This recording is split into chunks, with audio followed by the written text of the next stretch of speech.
Hola a todos, ¿cómo están? Soy Andrés Felipe Flores y bienvenido a un nuevo episodio de Al Día con las Guías. El día de hoy vamos a estar hablando de las guías de tromboembolismo venoso de la Sociedad Europea de Cardiología y la Sociedad Americana de Hematología. Vamos a enfocarnos en lo que es tromboembolismo pulmonar y trombosis venosa profunda. El abordaje diagnóstico va a estar más que todo enfocado en la sociedad europea, ya que la sociedad americana solo habla de manejo. Y en el manejo vamos a unir las dos guías para tratar de sacar el mejor consenso, las mejores conclusiones sobre lo que hay que hacer actualmente en la práctica clínica con estas dos patologías que son tan prevalentes.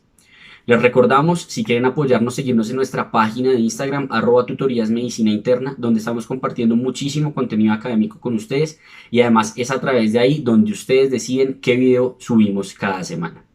Adicionalmente, si quieren apoyarnos, recuerden suscribirse y darle a la campanita para estar al tanto de cada que subimos un video. Estamos subiendo por lo menos 2 a 3 a la semana. Sin más, comencemos.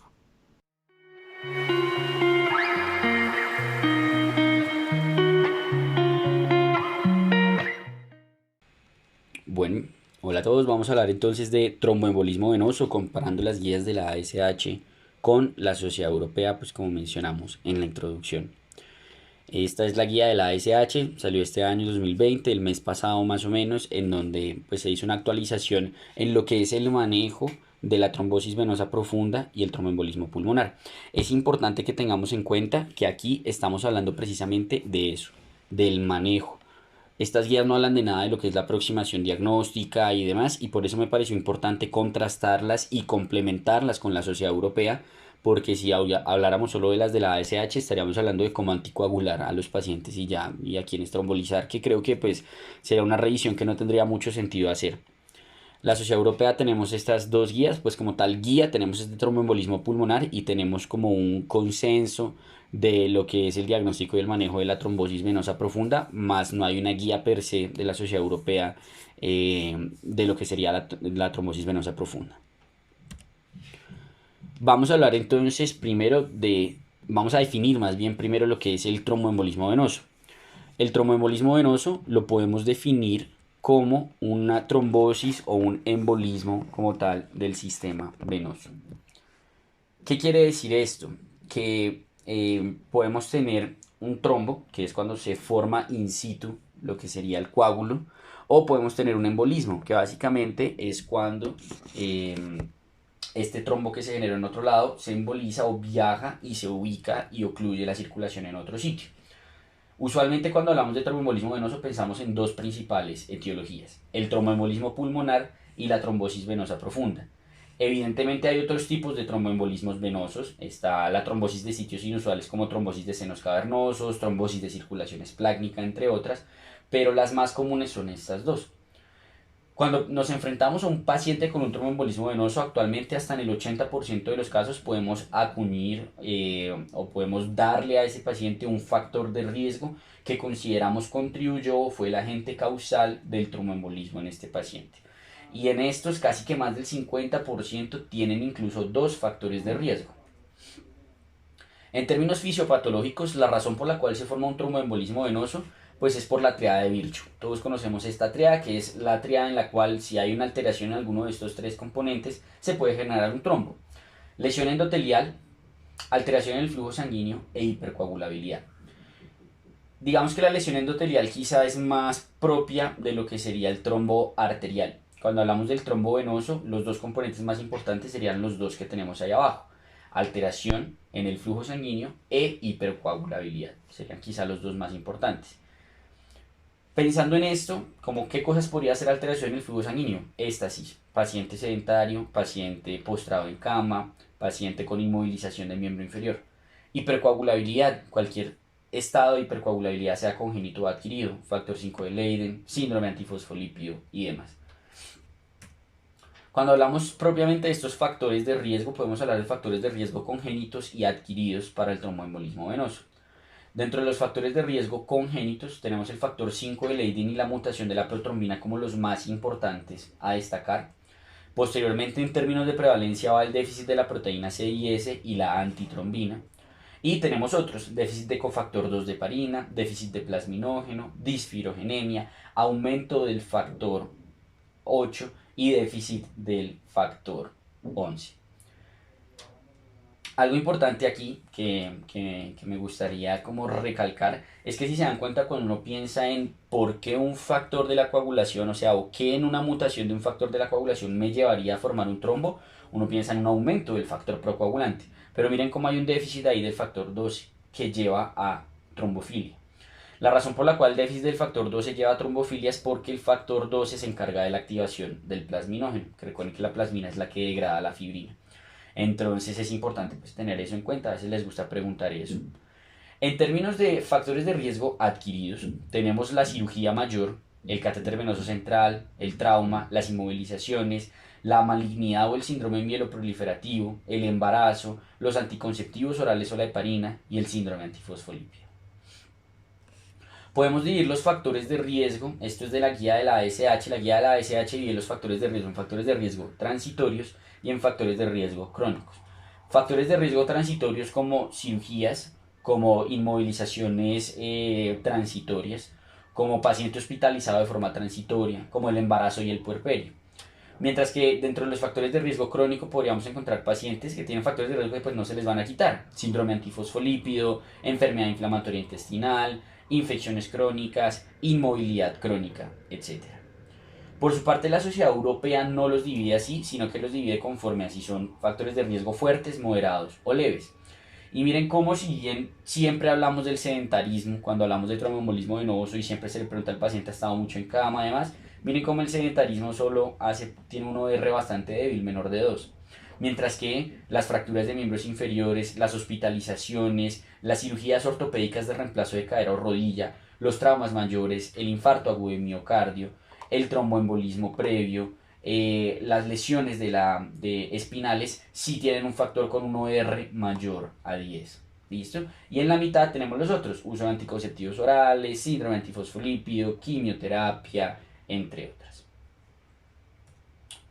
Hablemos ahora sí ya, digamos con un poquito como el background de lo que sería la parte fisiopatológica. Entremos de lleno primero en el tromboembolismo pulmonar y luego hablaremos de la trombosis venosa profunda. El tromboembolismo pulmonar, como ustedes saben, es la obstrucción de las arterias pulmonares o una de sus ramas por algún material que se origina en otra parte del cuerpo. Lo común, 80-90% de los casos, es que esto sea un coágulo que se originó en los miembros inferiores. Pero el tromboembolismo pulmonar puede ser por elementos diferentes a coágulos sanguíneos. Existe tromboembolismo pulmonar por células cancerígenas, existe tromboembolismo pulmonar por embolismo graso, ¿cierto? Por fracturas de huesos largos. También tenemos el embolismo aéreo, por ejemplo, que eso es una enfermedad, por ejemplo, los buzos cuando se despresurizan de forma muy acelerada, el nitrógeno se les vuelve aire y pum, hacen el tromboembolismo. Y también tenemos el tromboembolismo de líquido amniótico, o sea, hay varios, pero digamos que el más importante y del cual nos vamos a enfocar ahorita es el tromboembolismo más común, que es el secundario a un trombo o un coágulo de sangre. En términos fisiopatológicos, ¿qué es lo que ocurre cuando hay un trombo?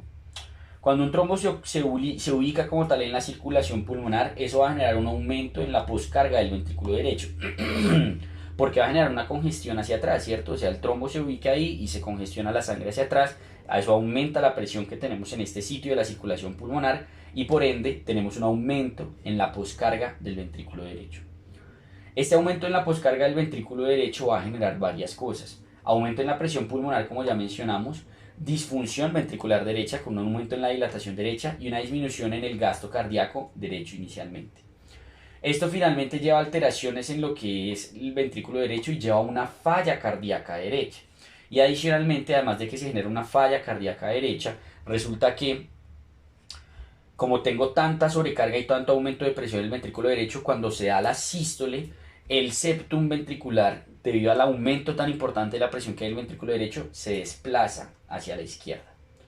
Y al desplazarse hacia la izquierda, en lo que se conoce como movimiento paradójico del septum, o lo que tenemos aquí como asincronía derecha-izquierda ventricular, el paciente va a ocluir la salida del ventrículo izquierdo y eso va a llevar a un shock. Y por eso, esa es la razón por la cual el shock secundario al TEP es un shock de tipo obstructivo, porque obstruye la salida del ventrículo izquierdo y está obstruida la salida del ventrículo derecho por ese aumento tan importante en la poscarga, y secundario a eso es que los pacientes terminan haciendo ya como tal un paro. ¿Listo? Que mucha gente tiene esa pregunta, ¿cómo es que un TEP genera un paro? Esa es la razón. ¿Cómo se va a presentar clínicamente el TEP? Es muy variable. ¿sí? El TEP es uno de los famosos mimos de la medicina, porque miren cómo los síntomas pueden ser muy variables. Hemoptisis, que no le darán un montón de que tose sangre, TEP 13%. En los signos, taquicardia 24%, taquipnea 54%, distensión yugular venosa 14%, tos 37%. Entonces miren cómo no hay ninguno que casi que supere el 50%, no hay ninguno que llegue ni siquiera al 80% de los pacientes. Menos del 10% de los pacientes se van a presentar con taquiarritmia, síncope y paro cardiorrespiratorio. ¿Qué significa esto? ¿O qué podemos sacar de esto? ¿Qué interpretación podemos sacar de esto? Que la clínica no va a ser suficiente para diagnosticar el TEP y va a ser incluso inexacta para hacer una sospecha diagnóstica o un, o un diagnóstico propiamente de tromboembolismo pulmonar. En el electrocardiograma hay varias cosas que podemos encontrar. Lo más común que se puede encontrar en el electrocardiograma del TEP es la taquicardia sinusal, pero cuando el TEP sobrecarga el ventrículo derecho, que es cuando nos preocupa porque puede matar al paciente, lo que hace son signos de sobrecarga derecha manifestados por un bloqueo completo de la rama derecha. Miren cómo tenemos un QRS ancho, un B1 positivo con una S profunda y ancha y en el B6, bloqueo completo de la rama derecha, y hace el famoso S1Q3T3. ¿Qué significa el S1Q3T3? Miren esta S profunda y ancha aquí en la derivación de 1, S1. Miren esta Q patológica en la derivación de 3, Q3. Y miren esta T invertida en la derivación de 3, S1, Q3, T3. También hacen signos de hipertrofia ventricular derecha, etc. Todas estas cosas nos sugieren que el paciente está sobrecargando el ventrículo derecho. Pero como ustedes saben, pues esto no es tan común, o sea, no es que no todos los TEPs sobrecargan el ventrículo derecho. Por eso lo más común encontrar en el electro de un TEP es la taquicardia sinusal. En términos de la radiografía, también la radiografía suele ser normal y la radiografía no es que sea muy útil para diagnosticar TEP, pero hay ciertos hallazgos que son característicos de TEP. La joroba de Hampton, que es secundaria a un infarto pulmonar, que es esta como pirámide, por así decirlo, esta radioopacidad que tenemos ahí.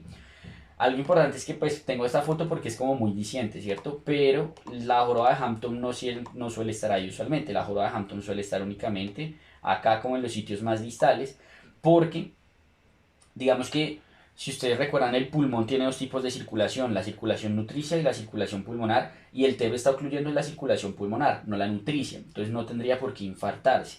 Pero cuando tenemos estos TEPs más distales que se llaman como subsegmentarios, digamos que ahí la circulación pulmonar tiene bastante importancia en lo que sería la perfusión de esa parte del pulmón y por eso los infartos se suelen generar así chiquiticos.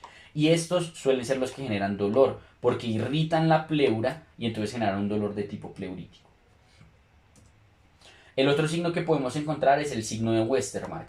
El signo de Westermarck es un signo de oligoemia focal. Si ustedes comparan esta parte de la radiografía con esta parte de la radiografía, se pueden dar cuenta de que aquí, ¿cierto?, tenemos esta zona hipoperfundida. ¿Qué fue lo que pasó? Muy probablemente tengo un trombo acá y esta zona está hipoperfundida y es una oligoemia focal, una disminución en la perfusión focal, signo de Westermarck. Y el otro signo que podemos tener es el signo de Fleischner, que podríamos decir que es como una oligoemia generalizada de un pulmón. Fíjense cómo tenemos aquí este hilio grandote y súper engrosado, comparándolo con este, y miren cómo hay una hipoperfusión de todo este pulmón a comparación de este, ¿cierto? Miren cómo la trama vascular aquí se ve mucho mejor que en este lado. Entonces, eso es lo que es el signo de Fleischner, básicamente como un signo de hipertensión pulmonar precapilar, podríamos decirlo así. Entonces, cuando uno tiene un paciente con una sospecha de TEP, lo primero es determinar si ese paciente es de alto riesgo, ¿cierto? ¿Cómo definimos un paciente de alto riesgo? Un paciente con inestabilidad hemodinámica. Y aquí entramos a algo importante que agregó la guía europea del 2019 y es definir qué es inestabilidad hemodinámica, porque es algo que no se había definido. Entonces definimos inestabilidad hemodinámica con el paciente con paro cardíaco, con el paciente con una presión arterial sistólica menor a 90 con requerimiento de vasopresores para llegar a presión sistólica menor de 90 y hipoperfusión o que tenga hipotensión persistente, ¿cierto? Que esta es la que más me importa porque esta es la que verdaderamente vamos a ver, digamos, en el contexto agudo. Presión sistólica menor a 90 o una caída en la sistólica mayor a 40 por más de 15 minutos que no es causado por otra razón, pues. Y usualmente es persistente porque no responde a líquidos. Es importante tener eso en cuenta, aunque ya vamos a ver que no es que podamos poner muchos líquidos, pero no responde a los poquitos líquidos que le podemos poner al paciente. Si el paciente cumple con alguna de estas tres condiciones de inestabilidad hemodinámica, el paciente tiene un alto riesgo. ¿Qué significa eso? Que va a cambiar cómo voy a abordarlo. Cuando yo tengo un paciente que me cumple la definición de inestabilidad hemodinámica, esos criterios de Wells que todos han escuchado no aplican. No me voy a poner a ver si tiene una alta probabilidad, una probabilidad intermedia o una probabilidad baja. No. Lo que yo voy a hacer es hacerle un ecocardiograma y si en el ecocardiograma yo encuentro signos de disfunción ventricular derecha, hago el diagnóstico de TEP. Dice la guía que si usted puede hacerle el angiotac de una vez, hágaselo. Pero pues seamos realistas, por lo menos acá en Colombia, hacerle un angiotac de una va a depender mucho del sitio donde uno esté, pero en la gran mayoría de los sitios eso no va a ser factible. Entonces, si yo tengo un ecocardiograma y si en el ecocardiograma encuentro signos de disfunción ventricular derecha, tiene diagnóstico de TEP y lo manejo como tal. Aquí no está en esta guía, pero también está dentro de, no está en este algoritmo, perdón, pero también está dentro de las recomendaciones el uso del ultrasonido de miembros inferiores. Es decir, yo le hago un ecocardiograma y le hago un ultrasonido. Y si el paciente tiene una trombosis venosa profunda, suprapoplitea, también le hago el diagnóstico de TEP. Súper importante tener eso en cuenta. Entonces, si el paciente que me llegó con sospecha de TEP está inestable hemodinámicamente, es un TEP de alto riesgo y lo confirmo con el ecocardiograma o con el ultrasonido. Diferente al paciente que está estable, si el paciente no cumple definición de inestabilidad hemodinámica, aquí sí entramos a los famosos criterios de Wells. Los criterios de Wells son estos criterios en los cuales todo va sumando, hay 2 que suman 1, hay 3 que suman 1.5 y hay 2 que suman 3 puntos. Y podemos interpretarlo de dos formas, un sistema de 3 colas, probabilidad baja, intermedia o alta, o un sistema de 2 colas, probabilidad pues, improbable o probable más bien. ¿Cuál deberíamos utilizar? El de 3 colas. La razón básicamente es porque gran parte de las nuevas recomendaciones que hay en la guía de la Sociedad Europea del 2019 están enfocadas a no utilizar o no hacer angiotaxia en pacientes que no lo necesitan. Entonces hay nuevas cosas que ya vamos a hablar como el GIRS, el PEC-ED, el PERC, que sirven y son útiles bajo este sistema de 3 colas. Entonces lo ideal es utilizar el sistema de 3 colas. ¿Cómo funciona el sistema de 3 colas?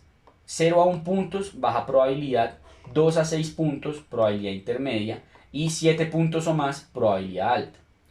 ¿Cuáles son los criterios de Wells? Que el paciente tenga malignidad, que el paciente tenga hemoptisis, que el paciente tenga historia previa de tromboembolismo venoso, que el paciente tenga una frecuencia cardíaca mayor a 100, que haya tenido cirugía o reposo en cama por más de 3 días en el mes pasado, que tenga signos clínicos o síntomas de TBP y que no haya presencia o que ese sea el diagnóstico pues más probable. ¿Qué es lo que hacemos entonces conforme al Wells? Si a mí el Wells me dio para probabilidad baja, lo que yo voy a hacer, y esto también es algo nuevo que tiene la guía europea, es aplicar unos criterios de exclusión, que es la escala PERC. Ya les explico qué es eso. La escala PERC básicamente me va a servir para decir si tengo que tomar o no tengo que tomar dímero D, porque antes a todo el mundo le tomaba dímero D. Ahora no. Si la escala PERC me dice no le tome dímero D, descarto el TEP. Si la escala PERC me dice tome el dímero D, pues le tomo el dímero D, y si el dímero D me sale positivo, le tomo imagen diagnóstica. En el paciente de probabilidad intermedia, ahí sí ya no puedo aplicar criterios de exclusión, toca dímero D de una vez. Y si el dímero D es positivo, le tomo imagen diagnóstica. ¿Cómo considero que un dímero D sea positivo? El dímero D teóricamente o históricamente la hemos considerado positivo por encima de 500. Sin embargo, aquí entra algo nuevo que tenemos en la guía y es que ajustamos el dímero D conforme a la edad, si el paciente tiene más de 50 años. ¿Cómo lo voy a ajustar? Multiplico la edad por 10. Entonces, si tiene 60 años, el punto de corte es 600. Si tiene 80 años, el punto de corte es 800. Si tiene 75 años, el punto de corte es 750. Y así sucesivamente. Si el dímero D es positivo, le hago una imagen diagnóstica. En el paciente con probabilidad alta le hago una imagen diagnóstica de una vez y tengo varias opciones como el angiotac, la gamografía y la angiografía pulmonar, ya vamos a hablar de eso. Entonces, hablemos, digamos que diluyamos un poquito más, ahondemos un poquito más en estas cosas. Empecemos con el paciente de probabilidad baja. El PERC es esta regla en la cual es como un checklist. Miro si el paciente cumple con todo esto. Si el paciente tiene menos de 50 años, no está taquicárdico, está bien saturado, no tiene hemoptisis, no tiene uso de anticonceptivos, etc. Si cumple todos los criterios del PERC, no le tomo dímero D. Si no cumple con alguno de los criterios del PERC, me toca tomarle dímero D. El PERC está validado en un estudio del JAMA en el cual le fue súper bien, ¿sí? O sea, en todos los pacientes que descartamos por TEP, solo un caso tuvo TEP. La probabilidad de que uno tenga TEP con una probabilidad baja y un PERC negativo es menor del 0.5%. ¿Listo? Entonces es muy importante tener en cuenta. Y algo muy bueno es que el PERC disminuye la necesidad de angiotac. Porque el dímero de ustedes saben es un péptido que se puede elevar por muchísimas cosas, no necesariamente por un TEP. Entonces en los pacientes de probabilidad baja que les salía el TEP positivo se terminaban ganando un angiotac en el cual no salía nada y pues eso es una dosis importante de radiación y es un costo importante para el sistema de salud. Entonces el PERC como que tiene este objetivo y logra de forma significativa disminuir la toma de angiotacs. El paciente de probabilidad intermedia, como dijimos, si el PERC ya no se puede aplicar y aquí nos toca utilizar el dímero D. El dímero D de entrada se utiliza porque tiene una muy alta sensibilidad pero su especificidad es baja. ¿Qué hace eso? Le confiere un valor predictivo negativo altísimo. Es decir, si uno tiene un dímero D negativo es casi imposible, pues no 100% imposible, pero es casi imposible que usted tenga un fenómeno trombótico en ese momento. Mucho más, pues un tromboembolismo pulmonar. Mientras que si sale positivo, puede como puede que no lo tenga. Y por eso si sale positivo el dímero D, toca confirmarlo con una imagen diagnóstica. Es mejor los exámenes nuevos, ELISA, aglutinación en látex. Y como dijimos, el ajustar por la edad, los estudios demostraron que disminuyen un 5% el requerimiento de la toma de angiotax. En el dímero D han salido múltiples cosas nuevas que están incluidas dentro de la guía europea, como por ejemplo el GIRS. El GIRS es un estudio en el cual dijeron, venga, en esos pacientes, por ejemplo, no sé si les ha pasado en el hospital que a un paciente le hicieron una cirugía de miembros inferiores, una cirugía ortopédica y se desaturó o hizo dolor torácico. Entonces no, pues toca pensar en TEP y ahí pues el dímero D se sabe que va a salir positivo, ¿cierto? Se presume que el dímero D va a salir positivo. Entonces el GIR sale como con este objetivo y dicen, venga, en este tipo de pacientes utilicemos solo estos tres criterios. Si tiene TBP o signos clínicos de TBP, si tiene hemoptisis y si el diagnóstico más probable es TEP. Si el paciente tiene alguno de esos tres criterios, utilicemos el punto de corte de 500 de dímero D. Pero si el paciente no tiene estos tres criterios, utilicemos un punto de corte de dímero D de 1000. Y se dieron cuenta que hubo un 14% de reducción en la toma de angiotac. Si utilizábamos el dímero D ajustado a la edad, cuando daba uno o más criterios, hubo un 8% de reducción. Y no hubo como tal una diferencia estadísticamente significativa en cuanto a la incidencia de eventos trombóticos, de tromboembolismos venosos, entre los dos grupos. Otro que tenemos que también ha salido nuevo es el PEC-ED. El PEC-ED lo que nos dice es que venga, si bien podemos ajustar el dímero D por la edad, ¿por qué no lo ajustamos también por la probabilidad clínica? En los pacientes de probabilidad baja, si el PERC me dice que les tengo que tomar dímero D, utilicemos un punto de corte de 1000. Mientras que los de probabilidad intermedia utilizamos el punto de corte de 500 o ajustado a la edad. Y en este grupo hubo una reducción del 17,6% en la necesidad de angiotac y hubo 0%, o sea, no hubo ni un solo tromboembolismo venoso en los 3 meses de seguimiento. Entonces, miren cómo el objetivo en general de todo lo que ha ido saliendo en TEP es precisamente disminuir la necesidad de la toma de angiotax. Y lo hemos logrado con el GIRS, con el PEC-ED, ajustando el dímero D por edad y con la regla de PERC, que es como lo que tendríamos que utilizar y es como lo nuevo que hay en el abordaje diagnóstico de la guía del 2019. Si el paciente tiene probabilidad alta, muy importante, no se le toma dímero D. Es una pregunta muy común. Paciente probabilidad alta, dímero D negativo, ¿qué hace? Toca tomar la imagen. Porque esa validación del valor predictivo negativo del dímero D está hecha en pacientes de probabilidad intermedia y probabilidad baja. El dímero D no sabemos cómo interpretarlo en probabilidad alta porque no hay estudios al respecto. Entonces en el paciente con probabilidad alta, angiotac de una vez. Como vimos, también tenemos otras posibilidades de imágenes, pero en resumen el angiotac es la mejor prueba disponible que tenemos, es el de mejor sensibilidad y especificidad, y además es muy útil porque si no tiene TEP, me muestra los diagnósticos diferenciales. Ah, es que tenía una neumonía, por ejemplo. En cuanto a la gammagrafía BQ, es muy importante tener en cuenta que la gammagrafía BQ se utiliza usualmente es cuando hay contraindicación al angiotac, o cuando el angiotac fue inconcluso, o me salió un angiotac con un TEP subsegmentario, etc. La gammagrafía de ventilación-perfusión tiene varios problemas. Primer problema, para utilizarla necesito una radiografía normal previa, porque si el paciente tiene una neumopatía de base, va a salir alterada. Segundo problema, la gammagrafía no me dice tiene TEP o no tiene TEP, la gammagrafía me dice alta probabilidad, probabilidad intermedia o probabilidad baja o normal de TEP. Entonces eso también hace difícil su interpretación. Por eso digamos que la utilizamos es cuando toca. La angiografía es el gold estándar en casi todos los artículos para el TEP. Sin embargo, esto ya está un poco debatido. Hay un estudio que comparó el angiotac con la angiografía y parece que el angiotac es mejor y que deberíamos considerar el angiotac no solo como prueba de elección, sino como gold estándar para el diagnóstico del tromboembolismo pulmonar. Entonces, este sería el resumen del paciente estable. Si tengo un paciente con sospecha de TEP que tiene estabilidad hemodinámica, le valoro la probabilidad clínica. Wells. Si el Wells me da probabilidad baja, criterios de PERC. Si el PERC me da para exclusión, chao. Si el PERC no me da para exclusión, le hago el dímero D. Si el paciente tiene probabilidad intermedia, de una vez le hago el dímero D. Si el dímero D sale negativo, menor de 500, no lo trato. Si el dímero D sale positivo, mayor de 500 o ajustado por edad e incluso pensar en ajustado por probabilidad, como vimos, probabilidad baja 1000, le hago una imagen. Y si el paciente tiene probabilidad alta, le hago la imagen. ¿Cuál es la imagen que voy a utilizar? El angiotac. Si el angiotac no me sirve o es inconcluso o no lo puedo hacer porque, por ejemplo, no puedo por el contraste por el riñón del paciente, gammagrafía, ventilación, perfusión y como última opción la angiografía pulmonar por cateterismo. Ese sería como el resumen de la aproximación diagnóstica.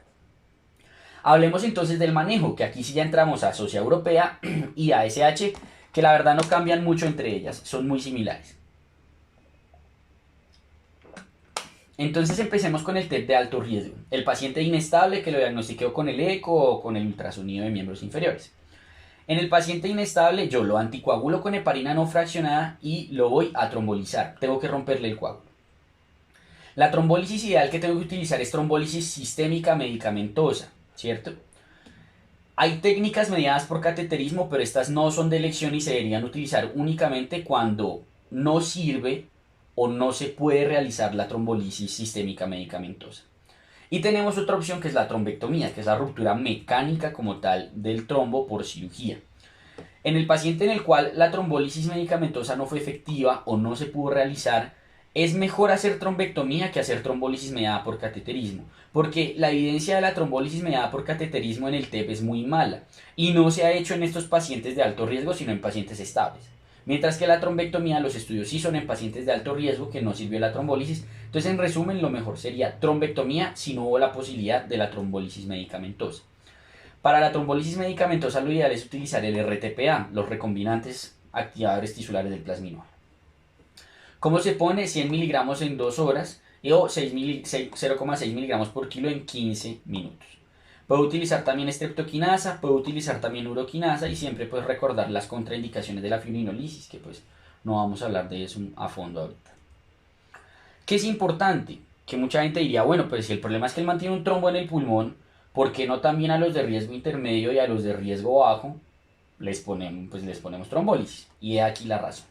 Tenemos un NNT de 53 en los pacientes de alto riesgo. Un NNT de 53. ¿Qué es NNT? Es Number Needed to Treat o número necesario para tratar. Por cada 53 pacientes que yo trombolizo, logro un desenlace favorable en términos de mortalidad. Mientras que el NNH, Number Needed to Harm, número necesario para hacer daño, por cada 18 pacientes que yo trombolizo, uno sangra. Entonces, imagínense, si así es en el alto riesgo, ¿cómo será en el riesgo intermedio?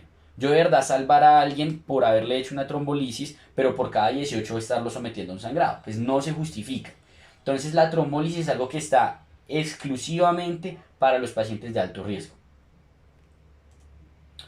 ¿Qué hacemos entonces con los de riesgo intermedio o riesgo bajo? Les calculamos el PESI, ¿cierto? Para los de probabilidad intermedia o baja, perdón, que los diagnostiqué con el Wells y con el angiotac. Les determino el riesgo, si son riesgo intermedio, riesgo bajo, conforme al PESI. También podemos utilizar algo que se llama el PESI simplificado, porque el PESI pues es bastante difícil de utilizar, miren eso, 30, 60, 20 puntos, edad en años, mientras que el PESI simplificado es un punto y ya. El riesgo bajo en el PESI normal va a ser el PESI clase 1 o PESI clase 2 y el riesgo intermedio va a ser el PESI clase 3, 4 o 5. Y con el PESI simplificado simplemente va a ser ningún punto, riesgo bajo, un punto o más, riesgo intermedio. Hay estudios de comparación y el PESI simplificado es igual a utilizar el PESI normal. Cuando el paciente tiene un riesgo intermedio, se inventaron una nueva clasificación ya hace bastante que es el riesgo intermedio alto. ¿Qué es ese riesgo intermedio alto? Son pacientes con riesgo intermedio, pero que están sobrecargando el ventrículo derecho. O sea, no están inestables, no es un riesgo alto, pero sí están sobrecargando el ventrículo derecho. Y eso lo evidenciamos no solo por el PESI, sino porque el paciente tiene un ecocardiograma con disfunción de ventrículo derecho y tiene elevación de troponinas. Ese es un riesgo intermedio alto. Si el paciente no cumple con eso, sería un riesgo intermedio bajo. Y si por PESI pues no le da, es un riesgo bajo. Pucha.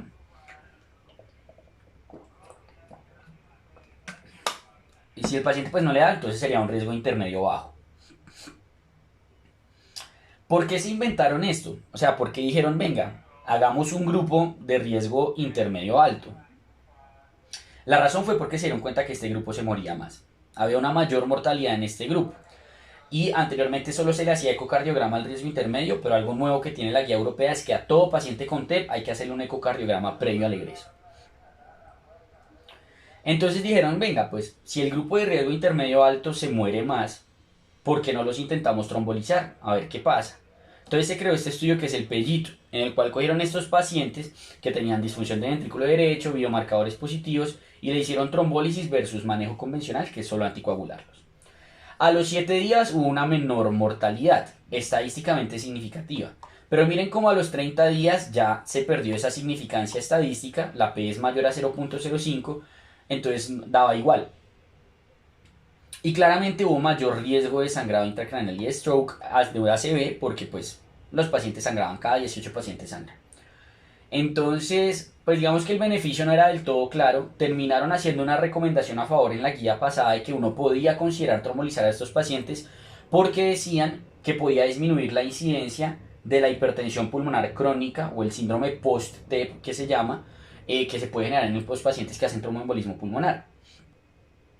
Sin embargo, hacen un estudio del seguimiento del PEGITO en el cual dice, venga, cogimos a 709 de esos pacientes y vimos realmente si a los que trombolizaron versus a los que no, si de verdad hubo una diferencia en la hipertensión pulmonar. Y vea que no, 0.79 la P. Entonces, en resumen, después de este estudio ya la guía europea dice como, venga, quiero que la embarramos con esa recomendación que hicimos de baja, digamos, nivel, pero que sí la hicimos, que fue, podemos trombolizar a los pacientes de riesgo intermedio alto. Ya se sabe que no y ya no se trombolizan. Solo uno les hace monitoreo continuo y si se inestabilizan, ahí sí los tromboliza. En el paro cardíaco también está clarísimo que hay que trombolizar. Si un paciente tiene TEP y hace paro, lo trombolizo. ¿Qué hacemos entonces con los de riesgo bajo? ¿Cierto? O sea, ¿qué hago si ya diagnostiqué el TEP y el PESI me dio clase 1, clase 2 o el PESI simplificado me dio 0 puntos? Anteriormente a todos los hospitalizaban 24, 48 horas. Empezaron a decir, venga, ¿será que es mejor si lo sacamos antes? Y entonces se crearon varios scores, este quizás es uno de los más utilizados, que es el score de Estia, que funciona igual al PERC, es un checklist.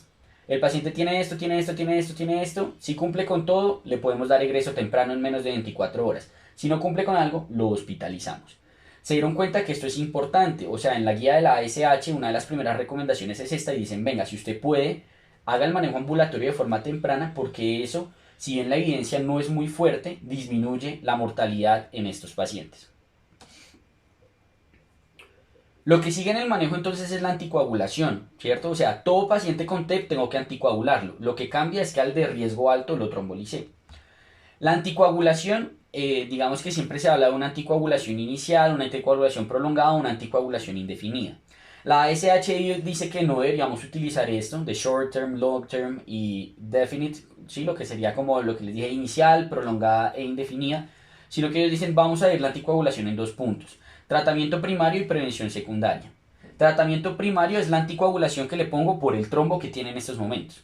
Y prevención secundaria sí le voy a dejar anticoagulación para que no haga otro trombo. Punto. Entonces la pregunta es, listo, ¿por cuánto tiempo va a ser ese tratamiento primario? Lo que se sabe es que mínimo tiene que ser 3 meses. Sí o sí, yo tengo que anticoagular a mi paciente por 3 meses. Han hecho estudios intentando menos y les ha ido mal. Entonces 3 meses es lo mínimo. La pregunta es a quiénes les prolongo más. A quiénes les dejo anticoagulación de por vida, ¿cierto? Esa es la duda que tenemos. Ya vamos a hablar un poquito más a fondo de esto. Esto es lo que tiene la guía europea, lo que les decía, Initial, Long Term, Extended, que es lo que va en contra. La ASH dice que no deberíamos utilizar eso. Cuando vamos a anticoagular a los pacientes, lo que está claro es que actualmente lo mejor son los DOACs, ¿cierto? Los anticoagulantes directos, pero claramente hay que individualizar. Por ejemplo, si el paciente tiene mala adherencia al manejo, prefiero la warfarina, etcétera. Digamos que todo esto ya lo hablamos en el video que subimos hace más o menos unas 2 semanas de anticoagulación. Si no lo han visto, los invito a verlo. Ahí está en la parte de tromboembolismo venoso todas las consideraciones que hay que tener. Creo que ahorita sobrarían y sería repetitivo. Algo importante a tener en cuenta que nos dice la ASH, que no estaba en la europea, es si el paciente viene con antiagregación crónica, es un infartado que está con aspirina y le dio un TEP, suspéndale la aspirina y solo anticoagúlelo. Y sale la pregunta de siempre, ¿a quiénes les dejo anticoagulación indefinida? La anticoagulación indefinida está clara en los pacientes que hacen TEP recurrente o que tienen alto riesgo de recurrencia, que ahí es donde está que la guía europea y la guía de la ASH nos dicen que ya no deberíamos hablar de trombosis provocada y no provocada, sino de si fue un factor de riesgo transitorio crónico y hablar del riesgo de recurrencia. Y ahí es donde nos pone esto la Sociedad Europea, nos dice, vea, bajo riesgo de recurrencia, riesgo intermedio de recurrencia, alto riesgo de recurrencia. En este usted debería considerar anticoagulación indefinida, en este debería pensarlo, pero en general también, y en este sí, pues no, 3 meses y listo. Algo que nos habla de la guía de la SH, digamos la Sociedad Europea había como abierto un poco la puerta de venga, de pronto usted puede considerar hacer scores pronósticos con el dímero D y con ultrasonido, ya se sabe que esto no, pero sí hay un posible papel de otros scores clínicos, como el HER2, el DASH, que es básicamente en trombosis, lo que hablamos de anteriormente de trombosis no provocadas, sobre todo el HER2 en mujeres, el DASH sí en hombres y mujeres, para ver precisamente ese riesgo de recurrencia y conforme a eso determinar a quienes les prolongo y a quienes no la anticoagulación. Como les digo, lo de anticoagulación esto está mucho más explicado en el video de anticoagulación que subimos en la parte de tromboembolismo venoso, los invito a verlo. Esto es lo que hablamos del DASH, del Viena, también tenemos el HER2, etc. Algo que también nos habla ahorita la guía de la SH, la Sociedad Europea también lo menciona por encima, es que si voy a considerar un paciente anticoagulación sostenida, indefinida, y va a ser con DOAC, debería considerar bajarle la dosis, Rivaroxa de 5 a 2,5 y Apixa de 20 a 10. Otra cosa importante es que pues la Sociedad Europea nos incluye ya el uso de los DOACs en cáncer, la posibilidad del uso de los DOACs en cáncer. Recuerden que Rivaroxaban, Apixaban ya tienen estudios en cáncer y se pueden utilizar. Y lo otro que nos dicen es que si un paciente tiene una recurrencia, o sea, usted tiene un paciente anticoagulado con DOAC o con warfa y le hizo un trombo durante la anticoagulación, páselo de una heparina bajo peso molecular. Es lo que nos dice la ASH.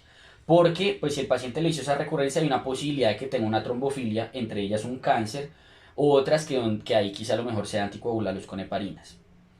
No usar de rutina medias compresivas en TDP para evitar el síndrome posflevítico. Eso creo que se me cruzó aquí. Lo vamos a hablar más adelante en TDP, pero bueno, ya queda de una vez dicho. Entonces digamos que el resumen en general del tromboembolismo pulmonar, resumiendo guía europea, guía SH, sería: me llega el paciente con tromboembolismo pulmonar. Está inestable hemodinámicamente, le hago ecocardiograma y le hago ultrasonido. Y con eso miro si tiene signos de disfunción ventricular derecha o si tiene trombosis venosa proximal, le hago el diagnóstico y lo manejo. ¿Cómo va a ser el manejo? Si está inestable hemodinámicamente, lo trombolizo. Si el paciente no es de alto riesgo, entonces le miro la probabilidad con el Wells. Si tiene probabilidad baja, le hago PERC. Si el PERC me sale de exclusión, lo saco. Y si no, le hago el dímero D. Si tiene probabilidad intermedia, le hago dímero D. Si el dímero D sale positivo, ajustando por edad, considerando ajustar por probabilidad, le hago la imagen. O si es probabilidad alta, le hago de una vez la imagen. Le hago el angioTAC y con eso diagnostico. Si le diagnostico el TEP a estos pacientes que están estables hemodinámicamente, lo que sigue es calcularles el PESI, tomarles un ecocardiograma y tomarles troponinas. Conforme al PESI, miro si es riesgo intermedio o riesgo bajo, y en el riesgo intermedio, conforme al ecocardiograma y la troponina, defino si es riesgo intermedio alto o riesgo intermedio bajo. ¿Para qué? Para monitorizarlos más de cerca. Ya sabemos que no hay que hacerles nada adicional. Si el paciente tiene riesgo bajo, miro si cumple condiciones para un egreso temprano con el ESTIA. Si los tiene, lo saco. Si no, lo hospitalizo, y el riesgo intermedio bajo, intermedio alto, lo hospitalizo para hacerle monitoreo y le inicio manejo de anticoagulación. Anticoagulación con DOACs. Ojalá. ¿Listo? Si le van a poner warfarina, háganle puente antes. Eso está dicho en ambas guías. Y eso sería todo en cuanto a TEP. Lo otro que nos quedaría hablar es de seguimiento. Recordar que el TEP tiene este riesgo del síndrome post-TEP o la hipertensión pulmonar tromboembólica crónica, etcétera. Entonces básicamente lo que uno tiene que hacer es a los 3 a 6 meses valorar si el paciente tiene disnea o limitación funcional, ¿cierto? Si no la tiene, pero tiene factores de riesgo para hipertensión pulmonar tromboembólica crónica, lo que hago es hacerle un ecocardiograma transtorácico. Con el ecocardiograma transtorácico le valoro la probabilidad de que tenga o no TEP, que eso está, si quieren ahondar un poquito más en eso, tenemos un video de hipertensión pulmonar también ya subido. Entonces tenemos probabilidad baja, probabilidad intermedia, probabilidad alta, y conforme a eso mido si le hago una gammagrafía BQ, y si en la gammagrafía BQ hay una alteración en la perfusión, listo, el paciente tiene tromboembolismo crónico, y pues ahí habría que hacer, ¿qué más hacer? Que eso, como les dije, ya lo hablamos en la guía de hipertensión pulmonar en el video. Entonces les voy a dejar en la descripción los videos del video de anticoagulación y del video de hipertensión pulmonar.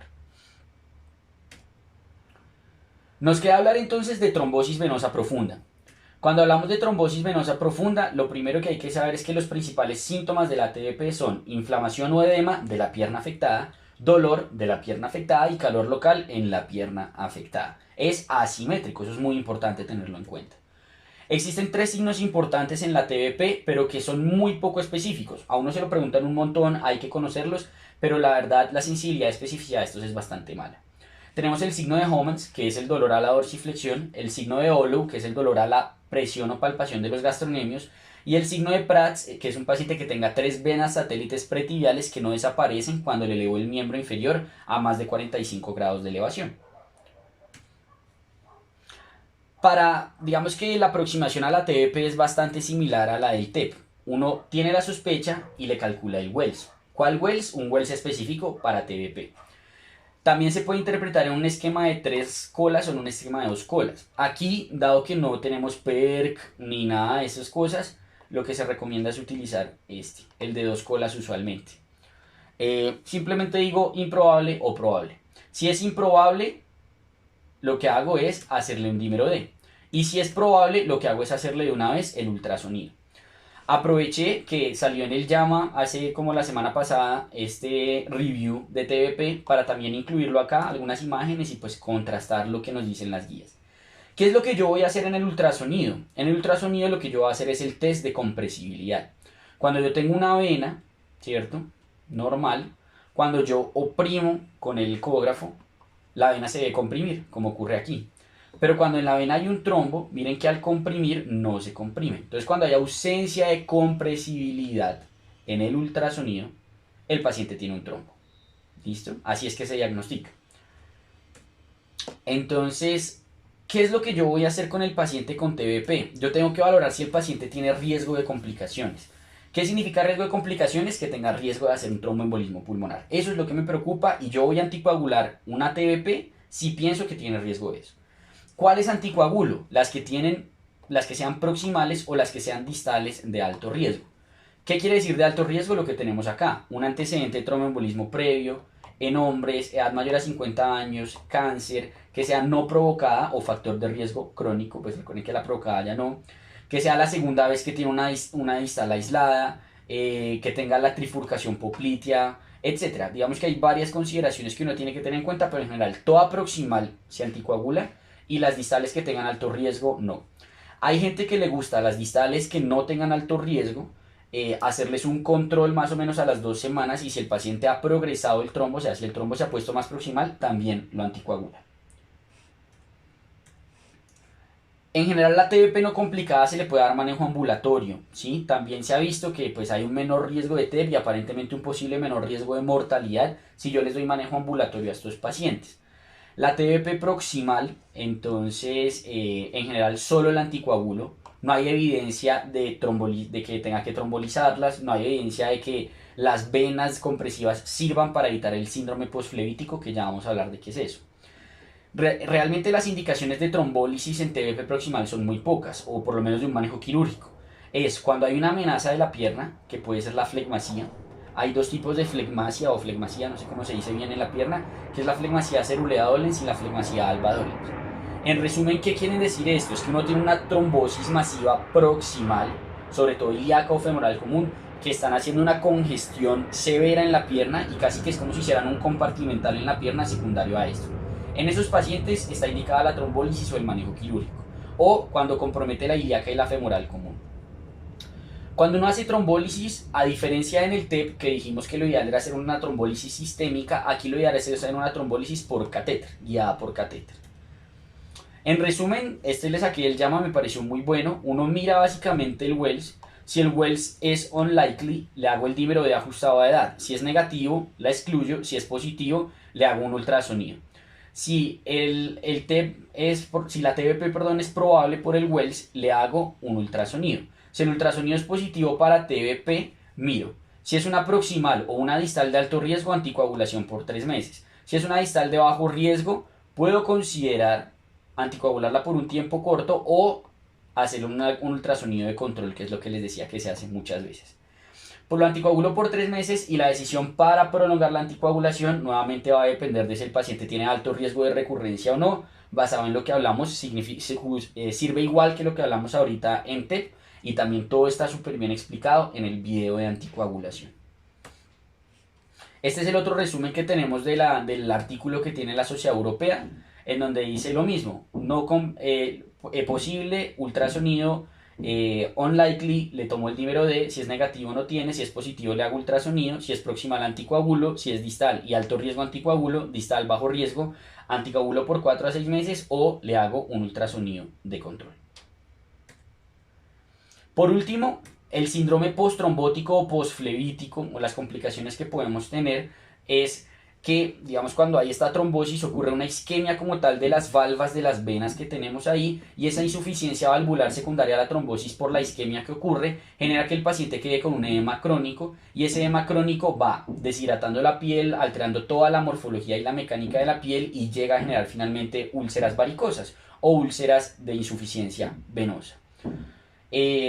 Como vimos, ni las medias compresivas ni la trombólisis van a evitar que esto ocurra. Entonces, pues digamos que hay el manejo de esa anticoagulación y esperar a ver si lo hace o no. Está el riesgo del TEP y está el riesgo del embolismo paradójico, ¿cierto? En resumen, con lo que hemos hablado de tromboembolismo venoso, creo que los mensajes para la casa más importantes son los siguientes. Número 1. La clínica no es suficiente ni para diagnosticar TBP ni para diagnosticar TEP. Siempre hay que valorar la probabilidad con el Wells en ambos casos. Segundo, el dímero D ya no solo es punto de corte de 500 positivo o negativo, tenemos que ajustarlo a la edad e incluso considerar ajustarlo a la probabilidad en el TEP como vimos en el PEC-ED. Tercero, uso de escalas de exclusión y egreso temprano es algo que cada vez más buscamos, no hacer tanto angiotac, no tomar tanto dímero D, no hospitalizar a todos. Escalas de exclusión hablamos del PERC en el TEP y egreso temprano hablamos del ESTIA en el TEP de riesgo bajo y en general TBP no complicada, egreso temprano. TEP y TBP de alto riesgo se manejan con trombólisis. TEP inestable o TBP que tenga flegmasía o que tenga ilíaca y femoral común. En el caso del TEP, trombólisis sistémica. En el caso de la TBP, trombólisis intraarterial por cateterismo. Intravenosa por cateterismo.